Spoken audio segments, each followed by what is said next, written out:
హరీష్ రావు సిద్దిపేటలో అక్రమాలు చేశాడు, కబ్జాలు చేశారని అందులో వాస్తవాలు ఉన్నాయంట. డెఫినెట్గానే అదే చెప్పిన ఇంతకుముందుకే 10 ఏళ్ల పాలన అంతా కూడా దుర్మార్గాలు, భూ అక్రమాలు జరిగినాయి. ఇవాళ ఆల్రెడీ కాంగ్రెస్ ప్రజాప్రభుత్వంలో ఎంక్వైరీ జరుగుతుంది. తొందరలోనే ఎవరు ఎంత పెద్దవారని, అది కేసీఆర్, కేటీఆర్, హరీష్ ఎవరైనా కూడా డెఫినెట్ కూడా చట్ట ప్రకారం, న్యాయ ప్రకారం శిక్షిస్తాం. నేను ఏమంటున్నా అంటే, మీరు చేసినటువంటి దుర్మార్గాలు ఇవాళ బయటపడుతుంది. చూసిన ఇవాళ కాళేశ్వరంలో అవినీతి జరిగిందని మేము మొదటి నుంచి చెప్పాం.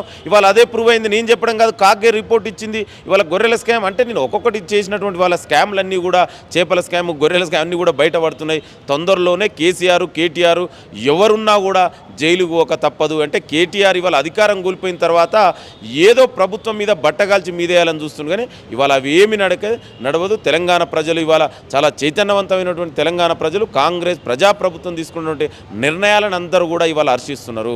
ఈ గౌరవ ముఖ్యమంత్రి రేవంత్ రెడ్డి గారు ప్రజాప్రభుత్వాన్ని చిత్తశుద్ధిని కూడా మనం అర్థం చేసుకోవాలి. ఇవాళ విద్యకు ప్రథమ ప్రాధాన్యత ఇస్తున్నటువంటి ప్రభుత్వం కాంగ్రెస్ ప్రజాప్రభుత్వం. ఎందుకంటే ఇవాళ విద్యార్థులే రేపటి దేశ భవిష్యత్తులు కాబట్టి వాళ్ళకు ఒక క్వాలిటీ ఎడ్యుకేషన్ అందించాలనే ఒక సదుద్దేశంతో ఇవాళ ముఖ్యమంత్రి గారు ఇంటిగ్రేటెడ్ ఇంటర్నేషనల్ ఇవాళ స్కూల్ను కూడా ఇవాళ ఏర్పాటు చేయడం జరుగుతుంది. గతంలో కేసీఆర్ 10 ఏళ్ల పాలనలో అంతా కూడా అద్దె భవనంలో జరిగినాయి.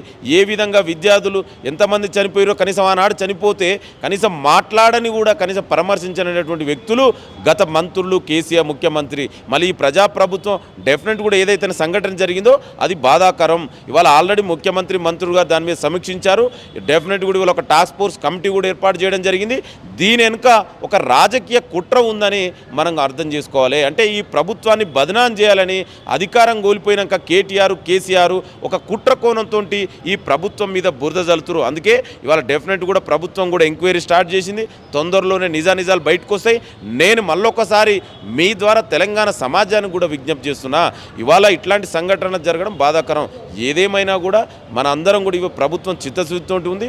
తొందరలోనే డెఫినెట్ కూడా దీనికి కారకులైన వ్యక్తులు ఎవరైనా కూడా వాళ్ళని చట్ట ప్రకారం శిక్షిస్తాం. ఎట్ ద సేమ్ టైం విద్యార్థులకు నాణ్యమైన విద్య, నాణ్యమైనటువంటి ఆహారం అందించడానికి ఈ ప్రభుత్వం కృషి చేస్తుంది. తొందరలోనే ఇవాళ టాస్క్ ఫోర్స్ కమిటీ కూడా కార్యక్రమాన్ని తొందరలోనే పని కూడా ప్రారంభించింది. నేను ఏమంటున్నా అంటే, దయచేసి మీరు చేసినట్టు మీ 10 ఏళ్ల పాలన ఎంత దుర్మార్గం జరిగిందో అందరికీ తెలుసు.